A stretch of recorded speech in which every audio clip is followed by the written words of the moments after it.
감사주일인데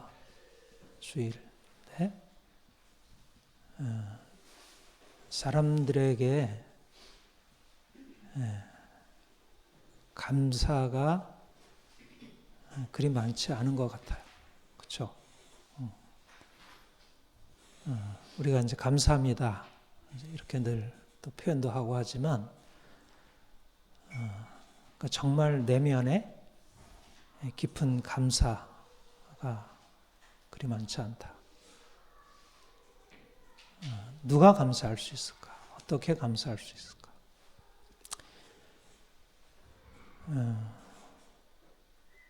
우리가 보통 감사하는 것은 어떤 우리의 상황 속에서 외적인 무엇인가 이렇게 주어질 때, 내가 기대했던 것이 주어질 때, 또 기대하지 않았던 더 놀라운 것이 주어질 때, 그때 감사하게 되는데, 사실 외적인 것에서 감사를 찾는다면, 그러니까 우리의 삶에 주어지는 게 너무나도 많은데도 사람들이 그런 것을 늘 경험하지만 실제적으로 내면 안에서 감사하다, 그런 반응이 잘 안 일어나는 거예요. 감사는 외적인 조건이기보다 오히려 내면의 어떤 변화라 할 것입니다.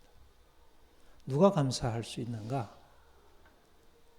그것은 누군가에게 내가 은혜를 받았다. 내가 한 게 아니고 누군가 나를 사랑해서 나에게 값없이 주었다. 엄마가, 아빠가, 친구가, 또 나를 사랑하는 누군가 내게 이 귀한 것을 주었다. 그런 마음이 들 때 참 감사하다, 이런 생각이 들어요. 그렇죠? 우리가 주님을 만남으로 인해서 우리에게 주어지는 가장 큰 변화가 뭘까? 감사하는 사람이 되는 것입니다. 우리가 전에는 우리 인생을 내가 스스로 잘해야 한다고 생각했고, 내가 잘해서 내가 이런 것을 받는다 생각하고, 근데 내가 뭔가를 했는데 마땅한 것이 주어지지 않으면 화가 나고 불평이 생기고, 어떻게 나한테 이럴 수 있어? 엄마 나한테 어떻게 이럴 수 있어? 내가 너한테 해준 게 얼마나 많은데 너는 어떻게 나한테 이렇게 할 수 있니? 화가 나고 불평이 생기고. 내가 인생의 주체가 되면 사실상 우리가 때때로 감사한 일이 우리에게 주어지지만 우리 주변에 주어지는 일들이 너무나 우리가 마음에 안 드는 일이 너무 많고 화날 일들이 너무 많습니다. 그런데 우리가 주님 만난 이후에 인생은 내가 한 것이 아니구나. 내가 했다고 생각했는데 이제까지 내가 한 것이 아니구나. 하나님이 나를 위해서 그것도 내가 자격도 없고 한 일이 없는데 하나님이 나를 위해서 베풀어 주신 은혜였구나. 사실 이 은혜라는 이 생각이 우리 마음에 심어지고, 그리고 삶을 돌아보면 삶의 은혜가 아닌 게 없는 거예요. 그동안은 내가 했다고 생각했는데 사실상 내가 한 것들도 사실상 내가 한 게 아니고 하나님의 은혜라는 사실을 발견하게 되는 것입니다. 내가 아니요 하나님의 은혜입니다 라는 게 감사의 가장 중요한 조건입니다. 여러분들은 어떠세요? 일주일의 삶을 돌아보면 감사가 있습니까? 아니면 원망이나 불평이 더합니까? 어떤 게 더 크죠? 내가 하나님이 내 인생의 주인이시고 나를 위해서 모든 것을 아낌없이 베푸시는 분이라는 일을 생각하면 사실 아침에 일어나서 감사로 시작하고, 또 오늘 하루 하나님이 내게 행하실 일들을 기대하고 시작할 수 있어요. 그리고 또 밤에 하루를 돌아보면 오늘 하루도 하나님이 나를 위해서 베푸셨구나. 내가 비록 이러저러한 문제가 많이 있었고 또 여러 가지 실패도 있었고 실수도 있었지만 하나님이 나를 위해서 행하신 것이구나. 사실 내가 인생의 주체가 되어서 이끌어가는 인생으로 생각하면 삶이 너무 버겁고 힘들고 답답하고 또 주변의 모든 상황들이 너무 마음에 안 들고 어떻게 나한테 이럴 수 있어. 그런데 하나님이 내 인생을 다스리시고 주관하신다는 사실을 알게 된 이후에 내 인생은 너무나 감사하다. 내가 비록 연약하고 내가 한 일을 제대로 없고 또 주변 사람들이 나에게 너무 이렇게 이러저러한 마음에 안 되는 일들을 많이 행하고 있지만 그럼에도 불구하고 감사하다 이런 생각을 할 수 있습니다. 제가 올 한 해 가장 크게 감사한 거는 이 은혜에 대한 깨달음이에요. 제가 계속 요즘에 은혜에 대해서 이제 설교를 했는데 지난 5월 정확히 15일로 내가 기억을 해요.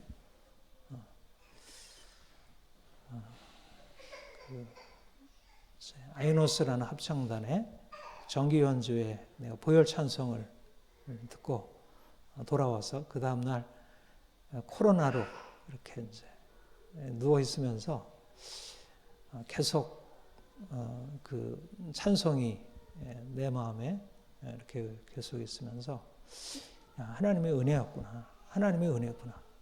그러니까 이미 내가 은혜 안에 살고 있고 또 은혜를 내가 모르는 게 아니었지만 하나님이 나에게 은혜로 나를 구원하셨고 나에게 은혜로 함께 하신다는 사실을 내가 하면서 인생의 전체가 새롭게 보이는 거예요. 야, 내가 하는 게 아니고 하나님이 하시는 것이구나. 그러니까 이제까지 내가 붙들고 씨름해왔던 모든 것들을 하나님이 하신다는 관점에서 생각하니까 사실상 그 모든 것이 전혀 새롭게 보이기 시작하는 것입니다. 그러니까 전혀 그 모든 것 안에 있는 여러 가지 문제들과 그런 것들이 전혀 내게 그게 나를 어떤 공격하거나 그럴 수 있는 것이 아니고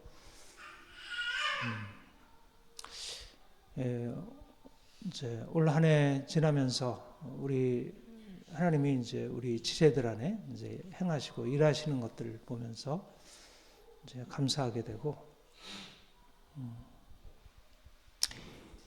여전히 사실은 이제 저나 여러분이나 사실 문제가 여전히 많이 있고 또 실제적으로 그렇게 외적으로 드러나게 뭔가 이제 변화되는 게 없어요. 그러니까 그런 것으로 생각하면 인생이 별로 이렇게 나아 보이지 않는 거예요. 외적으로 사람들이 자기 자신을 의지하는 사람들이 인생을 살아가는 것과 내가 하나님을 의지하고 살아가는데 나타나는 변화를 보면 별로 그렇게 크게 나아지는 게 없어요.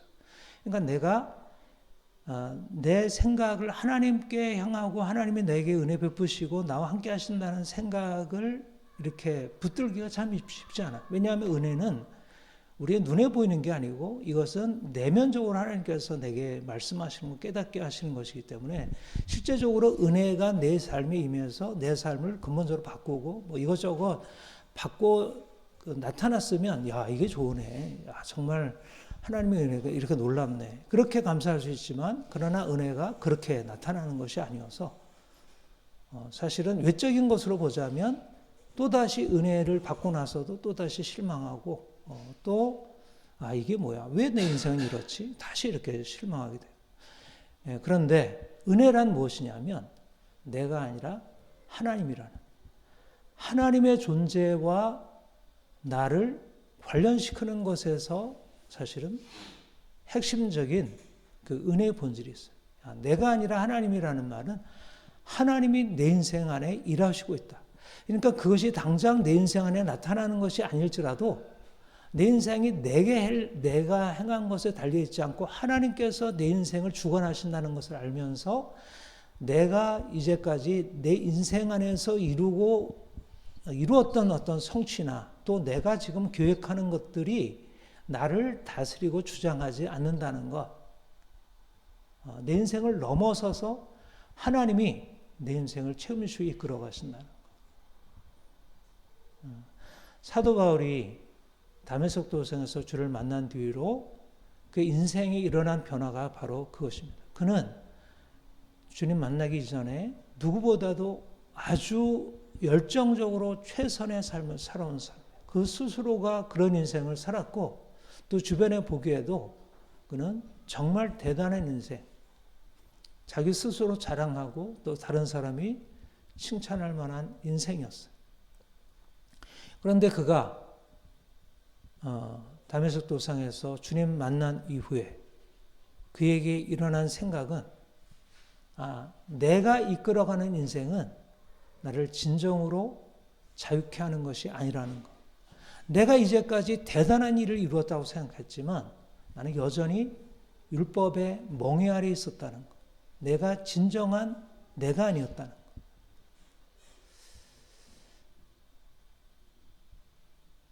하나님을 알지 못하고 내가 내 스스로에 대해서 이렇게 생각하고 저렇게 생각하고 내 주변 환경에 대해서 이렇게 생각하고 저렇게 생각하고 달려가는 인생이 그게 그 당장에는 무엇인가를 굉장한 것을 이루는 것 같아도 그것은 결국 멍에 아래 있는 거라. 진정한 자유가 아니라는 거예요. 여러분, 사람들은 자기가 대단한 것을 이룰 수 있다고 막 성취하려고 노력하지만 자기를 넘어서 있는 강력한 힘들 아래, 강력한 세력 아래 눌려 지내고 있는 거예요. 자기 인생이 아니라는 거예요. 자유로운 인생이 아니라는 거예요. 뭔가 나를 넘어서 있는 강력한 세력들이 나를 주장하고 그것에서 내가 억어하고 내가 지배하고 내가 통제할 수 있는 게 아니에요. 이거는 과거나 현재나 돈이 있는 사람이나 없는 사람이에요. 그것을 성경에서는 율법 아래 있다. 세상의 권세 아래 있는 것. 돈의 권세 아래 있고 세상의 어떤 이데올로기의 권세 아래 있고 사람들은 다 무언가 두려워하고 내가 혹시나 다른 사람이 나를 어떻게 볼까? 융이라는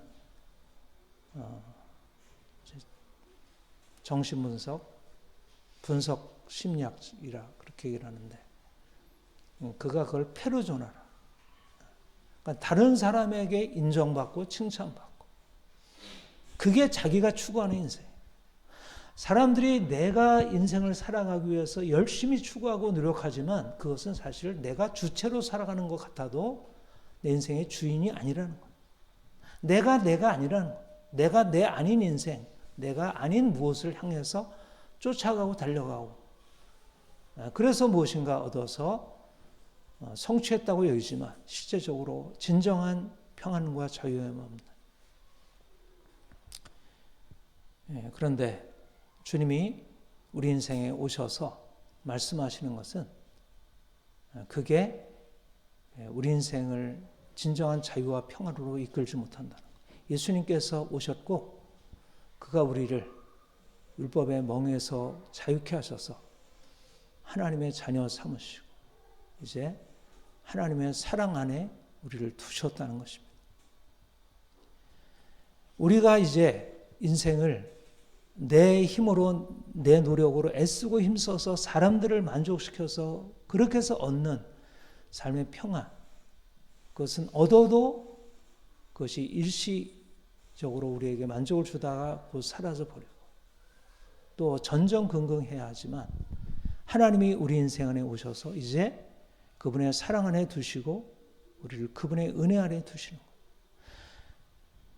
우리에게 주어지는 감사는 뭐냐면 외적으로 무엇인가가 주어져서 감사가 아니라 내 존재가 바뀌어지는 거예요. 존재가. 내 존재 안에 하나님이 무엇을 행하신 것입니다. 종이라는 어떤 나의 정체성에서 이제 자유인 아들이라는 새로운 정체성으로 우리를 바꾸어 놓으셨어요.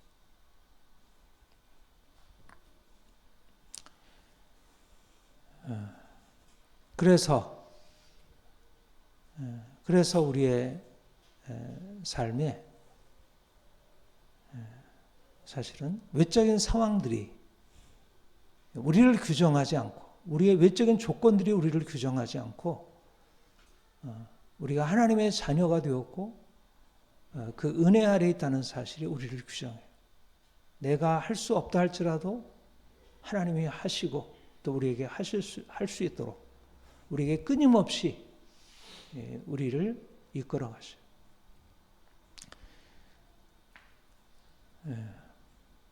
대부분의 사람들은 이제 삶에서 감사하고 평안해하는 것은 외면적인 상황에 따라서 자기가 이제 무엇인가 할 수 있어서 그래서 이제 감사하고 기대하고 하죠. 근데 이제 삶이 늘 그렇지 않잖아요. 우리의 삶이 이제 끊임없이 우리를 또 이러저러한 방식으로 이제 공격하고 우리를 넘어지게 하고 이제 그러면 그동안 이제 감사했다가 다시 원망하고 불평하고 평안했다가 두려워하게 되고 그런데 우리가 하나님과의 관계 안에서 하나님이 우리의 아버지가 되시고 우리가 그분의 자녀가 됨을 깨닫고 우리의 정체성이 우리의 어떤 외적인 것에 달려있지 않다는 사실을 알게 되면서 사실 우리의 외적인 상황이 어떻게 된다 할지라도 그것이 우리에게 문제가 되지 않는 것입니다. 이것이 이제 우리가 주님을 만난 이후에 그러니까 우리에게 주어지는 상황에 의해서 자신을 규정하는 게 아니라 그 상황 안에서 하나님이 나를 어떻게 보시나. 그러니까 외적인 상황은 늘 끊임없이 변할 수 있지만 나도 변하고 주변 상황도 변하고 그것은 변할 수 있지만 그 하나님은 변치 아니하시고 그 하나님의 사랑은 변치 아니하고 하나님과 나와의 관계는 변치 않는 그리고 그 관계가 우리를 규정하고 있고 이끌어가는 거예요. 내가 돈이 생겨서 내게 기쁘고 감사하고 저 사람이 나를 잘해주어서 내가 감사할 수 있지만 그것이 계속되지 않잖아요. 그런 것은 금방 또 변하잖아요. 그러면 또 화가 나고 불평이 나고. 그런데 내 자신과 주변 상황들은 늘 바뀌고 어떻게 된다 할지라도 하나님의 은혜는 영원하고 그 사랑은 변치 않고 우리를 붙들고 있는데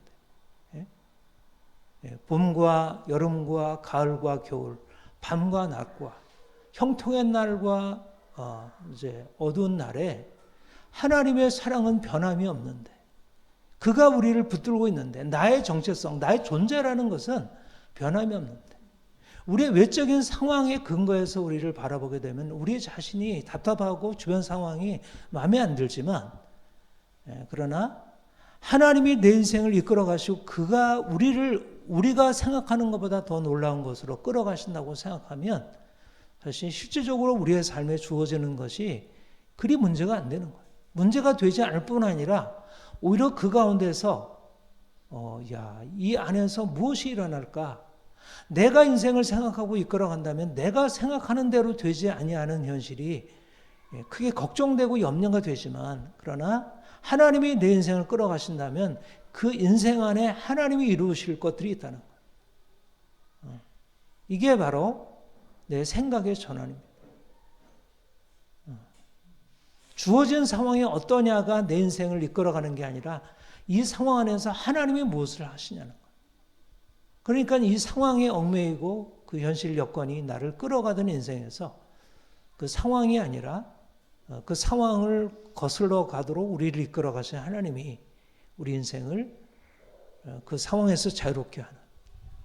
말하자면 우리가 주를 알므로 그 은혜를 알므로 하나님과 나 사이에 맺어진 그것을 알므로 우리에게 일어나는 것은 우리에게 주어진 것에서 이제 전혀 영향을 받지 않는 거기로부터 자유롭게 되는 우리에게 주어진 상황이 우리를 이렇게 저렇게 휘둘지 아니하는 범사에 감사하라. 어떻게 범사에 감사하겠어요? 모든 일에 어떻게 감사하겠어요? 저 사람이 나에게 그렇게 억울하게 하는데, 내게 돈이 없는데, 내가 이렇게 몸이 아픈데, 어떻게 감사할 수 있겠어요? 감사할 수 없잖아요. 감사할 수 없다고 생각하는 게 당연하잖아요. 어떻게 감사할 수 있겠어요? 내 자신과 주변 상황이 아니라 하나님을 생각하는 것입니다. 하나님을 의식하는 것. 그분의 사랑을 바라보는 것. 누가 우리를 그리스도의 사랑에서 끊으리요? 환난이나 곤고나 기근이나 적시나 위험이나 칼이라. 누가 우리를 그리스도의 사랑에서 끊으리요? 환난이나 곤고나 박해나 기근이나 적신이나 위험이나 칼이라. 이게 사도 바울이 당한 일이고, 이게 초대교회가 당한 일이에요. 하나님의 은혜 아래 있다는 것은 우리의 삶이 그냥 평안하고 모든 것이 형통하다는 걸 의미하지 않습니다. 하나님의 은혜 안에 있다는 것은 우리의 삶이 우리가 원하는 대로 다 되어진다는 걸 의미하지 않습니다. 하나님의 은혜 안에 있다는 것은 사람들이 나를 칭찬해주고 인정하는 그런 장미꽃길을 걸어가는 것을 의미하지 않습니다. 하나님의 은혜 안에 있다는 것은 오히려 여기서 말씀하는 것처럼 환난이나 공고나 박해나 기근이나 적신이나 위험이나 칼이라. 그게 사도 바울의 삶이었고, 하나님의 은혜가 그의 인생을 이끌어가는 삶이었고, 또 주의 복음을 듣고 말씀에 따라간 모든 사람들의 삶의 과정이었어요. 그런데 그 안에 뭐가 있었냐면 하나님의 사랑이 있었다는 거예요. 영원히 변치 않는 사랑이 붙들고 있는 거예요. 신실한 그 사랑이 붙들고 있는 거예요. 오히려 그 사랑이 오히려 그 가운데서 더 분명하게 나타나는 거예요.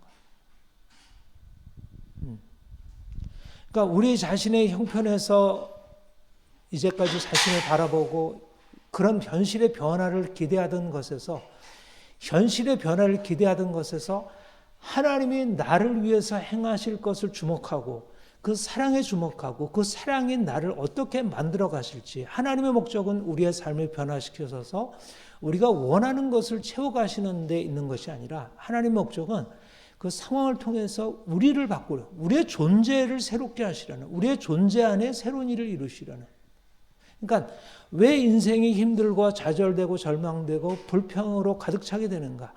하나님의 선하신 뜻, 그분의 선하신 목적을 붙들기보다 내가 가지고 있는 생각에 초점을 맞추어서 생각하니까 그래서 힘든 거예요. 그런데 내가 생각을 그분께 맞추고 그분의 사랑에 초점을 맞추면 비록 내가 원하는 것이 내 안에 이루어지지 않고 내가 원치 않는 것이 내 안에 주어진다 할지라도 그것이 나를 흔들지 않을 수 있습니다. 우리의 정체성을 흔들리지 않는 것. 하나님은 흔들리지 아니하시고 우리의 정체성은 변함이 없고, 그래서 모든 상황이 다 흔들려도 변함이 없는, 흔들리지 않는 하나님, 그분에게 거하는, 이것은 이제 다윗이 반석이다, 바위다, 산성이다, 망대라 이렇게 표현을 했죠.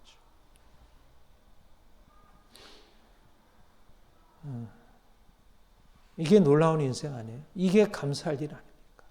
우리가 어떻게 사실은 이러한 진리를 깨달을 수 있었으며 우리에게 어떻게 이것이 주어진다는 거예요. 물론 아직도 이 진리가 우리에게 삶에 완전히 정착이 안 돼서 우리의 삶에 이런 변화가 온전히 나타나는 것은 아직 답답함이 있긴 하지만, 그래도 이 진리가 우리에게 주어져서 우리가 이 진리를 가지고 씨름할 수 있다는 것만 해도 얼마나 감사합니다. 생각이 바뀌어지니까. 사람들이 여전히 돈이 얼마나 내게 있느냐, 사람들이 나를 어떻게 바라보느냐, 내가 지금 입고 있는 힘이 명품이냐 아니냐, 내가 타고 있는 차가 어떤 차냐, 이런 것에 의해서 사람들이 올라가고 내려가고 하는데, 우리는 그것에서부터 나와서 그 상황을 뛰어넘어 전혀 감사할 수 없는 상황에서 오히려 감사할 수 있다는 게 얼마나 놀라워요. 하나님이 우리에게 행하신 일이 얼마나 놀라워요. 그것이 계속되기를 우리가 사모하고 나아가는 것입니다. 하나님, 내게 이러이러한 필요가 있습니다. 이것 좀 채워주세요. 물론 그렇게 구할 수 있죠. 또 하나님이 그걸 채워주시고. 그러나 우리의 초점은 어디냐면 하나님이 내게 행하신 이 방향, 내 존재, 나의 정체성을 새롭게 하고 그 정체성에 합당하도록 나를 이끌어 가신 그분에게 주목하는 것이고 거기에서 감사를 계속 발견하는 거예요. 그게 감사의 기본적인 바탕이어야 돼. 근데 그 바탕에다가 또 다른 거, 외적인 거 플러스 해가지고, 아, 그건 그런데요. 이건 아니잖아요. 이건 왜 문제가 또 있어요. 이것도 바꿔줘야죠. 물론 이거 바꿔달라고 하지만, 그러나 기본적으로, 감사합니다. 감사합니다. 하나님이 내게 행하신 이 놀라운 일을 인해서 감사합니다. 내 존재가 감사합니다. 내 정체성이 감사합니다. 내가 하나님의 자녀인 것 감사합니다. 내가 새로운 피조물 된 것 감사합니다. 내 죄 용서하시고 나를 거룩하게 하신 주님 감사합니다. 내 인생이 감사로 차 있습니다. 내가 어떠한 형편에 처해든지 나는 감사로 살아갈 인생입니다. 오히려 내가 불평하고 내가 염려하고 내가 답답하게 하는 그 상황이 오히려 나를 그분의 정체성에 합당하게, 나의 정체성에 합당하게 나를 세워가는 과정. 오히려 그건 불평할 건 아니고, 좋긴 좋은데, 야, 요거 때문에 좀 흠이 있네가 아니고, 그 흠 때문에 내 인생이 온전케 되는 거야. 만약 흠이 없다면, 내가 또 넘어질 수 있는데. 사도 바울이 고백한 것처럼, 자기가 자기 육체의 가시, 사단의 사절을 인하여 하나님께 3번 간구를 했어요. 3번 간구. 그런데 하나님이 그에게 응답하신 것이 내 은혜가 네게 족하다 말씀하신 것입니다. 그게 감사한 거예요. 그가 육체의 가시로 인해서 찔림을 당하고 있는데 그게 감사한 거예요. 왜 감사합니까? 내가 찔림을 당하고 있고 내가 고통스러운데 어찌 감사하겠어요? 그것은 결코 감사할 수 있는 내용이 아니잖아요. 그거는 그렇게 한다는 건 뭔가 거짓이거나 아니면 정신적으로 좀 이상하거나. 그런데 그것이 감사할 수 있는 것은 그것 자체가 감사한 건 아니지만 그게 나를 고치고 있으니까, 나를 바꾸고 있으니까, 나를 그분의 목적을 향해서 나를 이끌어가고 있으니까 그로 인하여 내가 주님 안에 거하게 되고 주님이 내 안에 거하게 되고 내가 주님과 함께 하나 된다는 인생이 더 분명해지니까. 내가 열심히 애쓰고 힘쓰고 할 때 내가 그 자체는 고생이어도 장차 일어날 일로 인해서 내가 그거를 기쁨으로 감당할 수 있듯이 내게 주어지는 여러 가지 연약함과 고통이 오히려 내 인생으로 하나님의 목적에 합당하도록, 정말 하나님의 목적이라는 것은 내가 생각하는 것보다 훨씬 더 아름다운 인생인 거예요. 그러니까 우리 안에 보배를 이루시고 있는 것입니다. 보배로운 작품을 만들어 가시는 거예요. 그 과정 안에 여러 가지 힘겨움은 있죠. 우리가 날마다 우리의 주어지는 모든 환경, 상황 속에서 주를 바라봄으로, 주님을 깊이 묵상함으로 늘 감사하고 주님을 찬양할 수 있기를 바랍니다. 누가 감사할 수 있는가요? 내가 아니요 하나님의 은혜로라 할 수 있는 사람입니다. 내가 아니요가 되어야 돼요. 내가 왜 자꾸 감사를 잃어버리게 될까? 자꾸 내가 인생의 주인으로 살려고 해서 그래요. 여전히 나의 생각을 고집해서 그래요. 그러면 감사가 사라져요. 감사했다, 하나님 은혜 바라보고 감사했다가 또 주변 상황 바라보고 저 사람이 나에게 잘못했기 때문에 내가 화가 나고 그래서 상황에 문제가 생겨서 내가 원망 불평이 생긴 것 같아도 상황 때문에 내가 그런 게 아니고 내가 어느 사이에 다시 주인으로 들어차서 내가 그 상황을 억어해 나가려고 해서 누가 감사할 수 있습니까? 하나님이 내 인생 안에 주인이라는 사실을 분명하게 붙들어야 옆에 있는 사람이 말도 안 되게 나를 공격하기도 하고 또 내가 한 만큼 충분한 보상을 받지 못한다 해도 그게 그렇게 문제가 되지 않을 수 있어요. 그리고 내 연약함으로 인해서 내 자신이 좀 답답하고 이게 어떻게 되나 염려가 돼도 내가 아니니까, 내가 잘 못하는 게 문제가 아니니까 주변 사람들이 나에게 억울하게 한 게 별로 문제가 아니니까. 하나님의 인생을 다스리고 있으니까. 결국 주변의 모든 상황 가운데 하나님이 일하시고 있음을 생각한다면 나의 연약함도 나의 실패도 주변 사람들의 문제들도 결국 하나님의 행하시는 일의 한 구성 요소인 거예요. 하나님이 다윗이라고 하는 위대한 작품을 만들어내기 위해서 사울이라고 하는 전혀 하나님을 생각하지 않는 너무 악한 왕을 통해서 그를 고통 가운데로 계속 이끌어갔고, 또 요셉을 하나님의 위대한 작품으로 만들기 위해서 그의 형들을 사용하시고 그의 모든 상황을 주께서 사용하셨듯이 우리 인생 안에 주어지는 모든 문제 상황들이 우리를 위협하고 우리를 화나게 하고 우리를 힘들게 한다 할지라도 그 모든 상황 안에 하나님이 일하심을 생각한다면 우리는 감사할 수 있습니다. 여러분 안에 주변 상황이 더 나아지기를 소망하던 데서 이제 그 상황을 감당할 수 있는 내가 온전하게 변화되기를 바라는 마음으로 생각이 바뀌어지는 거예요. 초점이 바뀌어지는 거예요. 하나님 이 상황을 바꿔주세요가 아니라 이 상황을 내가 다르게 보고 내가 이 상황을 제대로 반응할 수 있는 힘과 용기를 주세요. 이렇게 내가 기도하고 그렇게 하나님께서 행하실 것을 믿고 의지하는 거예요. 여러분 얼마나 다릅니까? 하나는 외적인 상황에 매여 사는 인생이에요. 그러니까 상황이 그대로 있으면 나는 너무너무 힘들어. 그런데 후자의 기도는 나는 상황에 매여 사는 존재가 아니야. 상황을 거슬러 갈 수 있는 존재. 어떻게? 하나님의 은혜로. 하나님의 사랑 안에서. 사람들은 외적인 상황이 바뀌어지기를 바라보고 그것을 붙들고 씨름을 해요. 그 상황 안에서 자기가 바뀌어질 것을 생각을 못해요. 그래서 고통스러운 상황은 도무지 자기가 받아들일 수 없는 것이에요. 그러나 고통스러운 상황까지도 받아들일 수 있는 것은 하나님이 그 가운데서 나를 향한 어떤 계획을 이루어 가시고 있다는 거예요. 이게 우리의 감사의 결정적인 바탕입니다. 주님이 올 한 해도 너무나 놀라운 일을 우리에게 베풀어 주셨습니다. 저 자신 그러하고 또 여러분에게도 한 사람 한 사람 너무나 귀한 것들을 베풀어 주셨어요. 근데 내가 그것을 깊이 느끼지 못하기 때문에 내 안에 감사가 차 있지 못한 거예요. 오히려 하나님이 이미 행하셨는데 그걸 내가 주관적으로 그거를 느낄 수 있도록 성령께서 내 마음 안에 하나님을 볼 수 있도록 하나님의 행하신 걸 뚜렷하게 볼 수 있도록 그래서 나쁜 일조차도 안 좋은 일조차도 그 가운데서 하나님이 그 일을 통해서 나에게 어떻게 선을 이루시고 있는지